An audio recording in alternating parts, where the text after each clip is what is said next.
So ask yourself, now we all have those actors we really want to be James Bond, but who realistically it's actually going to be the next James Bond?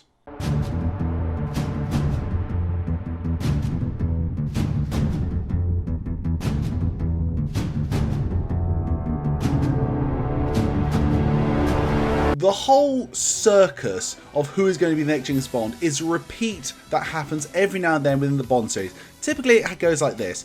The old actor leaves, we all feel maybe it was his time to leave or we wish he did one more, but the whole circus starts of who's going to be the next Bond. Names are getting thrown out left, right and centre, polls are taken, bets are made which normally end up being not 100% right, and then the next actor is announced. Some people prefer him to his predecessor, some people wish that the predecessor did more Bond films.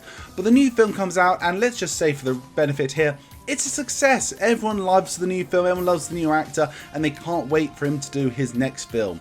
Then obviously the next film comes out, it does either better or worse than the predecessor film, and then the circus starts again. Immediately when you think, oh, well, he's said he's going to do another Bond film or something, like who's going to be the next James Bond? Who are they looking to? Who are they talking to? It's like, it just happens again and again and again. And if that actor then goes on to do 3, 4, 5 films, in between each film it's like, who's going to be the next James Bond? Who's going to be the next Bond? Even when he is still playing James Bond.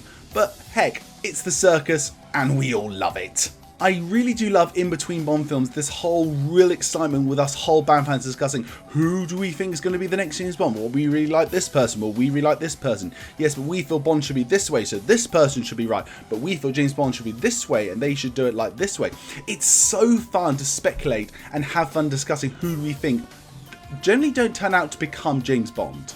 Generally, the Bond producers have always gone for people who are sort of up and rising stars or have a small following, such as maybe been famous from a TV show, but haven't really made that jump to a movie main lead actor stardom. They always generally seem to go for that sort of person. They don't really go already for a big established name. Now, there has been exceptions in the past. You know, I think Roger Moore, even though he did fit into the previous category, he was a big international star with The Saint. And, you know, you could say the same like Pierce Brosnan, like ever since Living Daylights when he was meant to be announced, people are just saying, well, it's going to be Brosnan. Brosnan's going to be Bond eventually sometime. So there has been exceptions to that. But generality, if you look at the films, they have picked unrecognisable and not really most well-known stars. So in today's video, I wanted to really share with you a list of people based on my research who, let's just say it's not like my personal favourites to be James Bond, but I think a reasonable list of candidates who are most likely to become the next James Bond, and speculate over all of them and see what we really think about it. But before we get into that, everyone, can I just ask already, if you haven't already, why not consider subscribing to the channel? We're trying to reach 1,000 subscribers before the end of the year, so if you can help, it would be incredibly useful. Don't forget to also to like, comment and subscribe to the channel. Watch all the previous videos, it really helps out. But before I do, let's get into a more realistic list of who could be the next James Bond. So right from the bat, we're going to look at a group of actors who I'm going to, based off my research and calculations, will be in that sort of moment in their career which Eon generally look for, that up and coming rising stars. Maybe got a few credits to their name, not the biggest international superstar yet, not really associated with the lead of a certain franchise, who they could potentially see becoming the next James Bond. I'm also going to look at people who maybe potentially are going to be in their sort of mid-30s, late 30s, who we can get maybe 3, 4, 5, potentially even 6 films out of them before they eventually retire themselves. So I think that is also very important to discuss when you're choosing your next James Bond. I'm also going to base on the fact of the recent news that we've learned that probably Bond 26 won't be shooting until 2024 at the earliest. People who will be around the right age for that moment in time as well, which I also think is a contributing factor we must consider as well. And of course, finally, is what sort of Bond they're actually going to cast, because obviously Daniel Craig's James Bond was much more harder aged, down to earth, battered and bruised and bloody sort of James Bond, very much an emotional story arc to his tenure. The next Bond obviously is going to be completely different. At a random guess, and well, actually I say random educated guess, I think the next Bond will be someone who can be a bit more light-hearted. Well, I think we'll get a much more of a sophisticated gentleman next time when it comes to James Bond, which will allow us to do a bit more of the over-top, more, shall we say, theatrical, Spy Who Loved Me, Moonraker-esque sort of stories going forward. But I could be completely wrong, but I've based also some of my candidates on that perception as well. So with all that being said, let's now look into my realistic list of possible candidates to replace Daniel Craig as James Bond. Aidan Turner, famous for The Hobbit and Poldark. Henry Golding, famous for the films White Christmas and G.I. Joe Origins Snake Eyes. Jack Lowden, famous for Dunkirk and Mary Queen of Scots. Dan Stevens, famous for Downton Abbey and The Guest. Theo James, known for Underworld and the Divergent series. Tom Ellis, famous for Lucifer and appearing on Miranda. Taran Edgerton, famous obviously for Kingsman and Rocketman.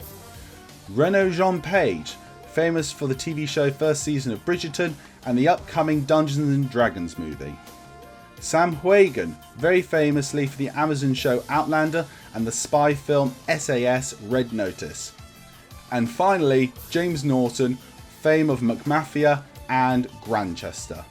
Now, all of these people I think really do fit within that criteria of what Eon tried to look for when it comes to an up-and-coming rising star who could be the lead of a major movie franchise. I also feel majority of them will be in the right sort of age gap that they generally tend to look for, and we could get a good like 3, 4, potentially 5 films out of all those actors if they were to take over the role. But let's go into a bit more detail about some of them. Now, right off the bat, let's talk about my number 1 choice here, which was Aidan Turner. Now, I've already done a video, as some of you might know, about my reasons why I think Aidan Turner should be the next James Bond, and I do stand by them. And right off the bat, I will admit, out of all the people I've named, he is still definitely my number 1 favourite to take over James Bond from this group of people. I think he'll be really great as James Bond. He just needs that sort of movie franchise to really make him a big superstar, and I think he would be a real asset to the world of James Bond. Henry Golding might be a very interesting different take on the character. I think I've seen him do such a wide variety of work in his career that I really could see him being an action hero and a real romantic love interest. So I think he could be a potentially interesting factor. He is the sort of person that they might look for next time around. Obviously, he's done a big action film, JoJo's Snake Eyes, which wasn't particularly good, but he was still a good performance in that. And of course, he's very famously for White Christmas and of course many other films to be. I think he could be a good potential James Bond if they decide to go in the direction with Henry Golding. Jack Lowden isn't very much a well-known person, I think, very much internationally, which could be to his advantage. By the time Bond 26 is ready to shoot, he will be at the right age to sort of start something like this. But I'll always know him for that amazing performance he did in Christopher Nolan's Dunkirk movie, and it was absolutely brilliant. He had such a natural charm and charisma, I feel, which also could really lend to a new iteration of James Bond, and I really don't think you should dismay him altogether. Really keep an eye out for Jack Lowden. That could be a little person that you don't know could be actually right in the mix. Dan Stevens might be maybe one of those more far-fetched ones in comparison to the other people I made on this list, but he has been connected with the films in the past to a degree. He was considered. He is the right age to do a couple of films. He could be a bit more of a seasoned Bond, maybe if they go in that direction, more like in the vein of sort of Ben Affleck Batman. We could have Dan Stevens more older James Bond, and I think he's got the right charm. I think he's got the right charisma. He's got the right certain it to be the next James Bond. He's done so much different work throughout his life. It would be really, I think, incredible to see him as James Bond. Theo James is someone who might be a sort of maybe much an outsider, but I wouldn't dismantle the possibility of him. He has done a wide range of stuff. He's not been like some big amazing stuff, but he's always been in good solid work. He has got also a loyal following, which really shouldn't be underestimated. And he is just one of those people I think the screen just loves. Tom Ellis is one of my actually favourites on this list to become James Bond. I think he'd be really good. He very famously said he would love to play either like the Doctor in Doctor Who or James Bond, and I think he would be brilliant. Lucifer as a TV show is almost a great audition piece for him to become the next James Bond. And he is British, despite him doing a American accent in that. He can do great comedy like I've seen in Miranda, great action and dramaticness what I've seen in Lucifer. I think he would be potentially a really great James Bond. Taran Edgerton is a bit of my wild card, obviously very famously for playing Eggsy in The Kingsman, sort of the spoof of the Bond films, which might make him out of the running, but he was so good in that, and he was so good as well in like a Rocketman.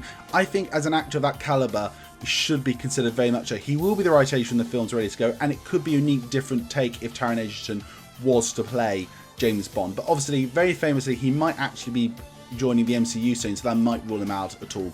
When it comes to Renaud Jean Page, I'm not going to go into should Bond be played by an actor of colour here. That's not what this channel is about. He is just basically, the fact of the matter is, one of those people, the contenders, that he would fit the category that the Bond producers are looking for. So taking away the whole debate of that, he has shown to be a very capable actor, and he could bring a real suave sophistication to the role of James Bond, which I think the next Bond does need to have a bit more than his predecessor. So for that reason, I have put him in the list. Sam Huygen has very said, he feels Bond is Scottish, so we should get a Scottish actor playing Bond again, and I do happen to agree with him. Watching Outlander for a couple of seasons, I wouldn't have really thought of him as James Bond, but then I saw him in that film I mentioned, SAS Red Notice, and he was magnificent in the role, and I really actually do potentially now see him as a great up-and-coming James Bond. If he gets picked as the next James Bond, I wouldn't be surprised at all. And I think he would be also incredibly good, and it would be a real treat for us to watch. He can really do it all again, like so many actors in this list. Finally, James Norton. And James Norton is someone, again, I'm going to do a video on why I think he should be the next James Bond, because I think he has all the right elements, and he is just at that right moment where it's be perfect for him to maybe become the next James Bond. He could get a bit more bulkier, but still keep a different sort of build, which would be different. He has this wonderful ability to play something really charming and also someone completely terrifying, and he can just switch between the two. I'd love that quality to come in a James Bond, but I won't go into it too much because I'm going to do his own separate video. But I think James Norton certainly belongs on this potential list of realistic actors to replace Daniel Craig. So with all that being said, now there's many different ways and many different actors they could potentially choose from to go into the next James Bond. But the big thing I come across this, and the thing I want to leave on, is us Bond fans. Let's enjoy the speculation. This is actually a real fun time for us Bond fans, where we really don't know what the direction is going to be, what's going to happen next, how they're going to tackle James Bond. It's all up for grabs. We can all come up with our own theories and ideas of what they should do, and we can all speculate what they might suggest. Let's enjoy that. We deserve that enjoyment. We deserve this little time where we can just really allow our imaginations, our creativity to flow and come up with something that we think would be a really cool idea, and just worry and think about what are they going to do, how are they going to do it, when are they going to announce stuff. It's all super exciting, and it's all for us, and it's all coming up, and we can enjoy it. What it's like, everyone, it's like the pre-run up to Christmas. This is now in the Bond timeline, like December 1st to the 24th. The fun right up to the Christmas day before we actually finally see Bond 26. Let's enjoy the build-up and the speculation, and let's just revel in this fun time and really embrace it. Well, everyone, that is my thoughts on who I think realistically should be or could be the next James Bond. But I want to know, what are your thoughts on my list? Do you disagree? Have you got some names I've maybe missed? I hear some people have talked about Jamie Bell. I didn't really think a good idea, but that's why I didn't have him on my list. But I want to know. Comment down below and tell me what you think. Don't forget also to watch my why I think Henry Cavill should be James Bond, why maybe Tom Hiddleston should be James Bond, why Aidan Turner, as I mentioned earlier, should be James Bond. It's a really great video. You can find the links on the channel down below. But as always, everyone, my name is Henry Stevens, and I am the Bond Geek. Goodbye.